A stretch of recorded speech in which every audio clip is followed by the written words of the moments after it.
Alors, on va s'intéresser à quelques exercices sur les proportions et pourcentages. Donc, on va commencer par le numéro 1, page 295. Vous avez 60 millions de Français, 21 millions de Français qui déclarent ne pas partir en vacances.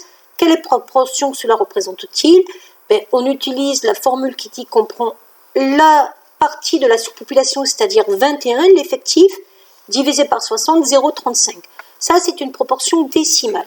Si vous la voulez en pourcentage, fois 100, ça fait donc 35%. On va continuer avec le numéro 2. On vous dit qu'un lycée comprend 1650 élèves, 60% sont des filles, 30% des filles pratiquent un sport et 40% des garçons jouent d'un instrument de musique. Combien de filles pratiquent un sport? On va déjà voir combien il y a de filles. Donc on va prendre 60% des 1650 élèves. Ça fait donc 60 divisé par 100 fois 1650.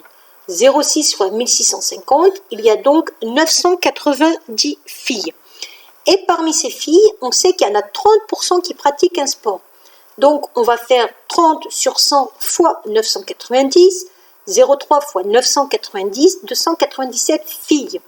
Donc le nombre de filles qui pratiquent un sport, 297.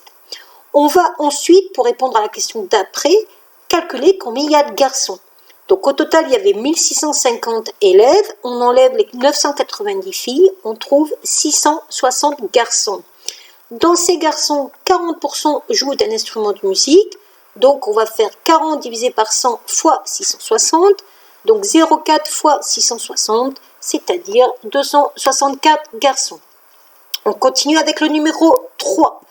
On sait que le prix d'un litre d'essence était de 1,35 €. 3 mois plus tard, il est passé à 1,377 €. On vous demande quelle est la variation absolue. Donc la variation absolue, c'est l'écart entre la valeur finale et la valeur initiale sans valeur négative à la fin. Donc je prends 1,377 moins 1,35, ça fait donc une variation de 0,027 €. La variation relative, en gros, c'est le taux d'évolution. Donc on prend la valeur finale moins la valeur initiale, divisé par la valeur initiale, fois 100 si on veut un pourcentage.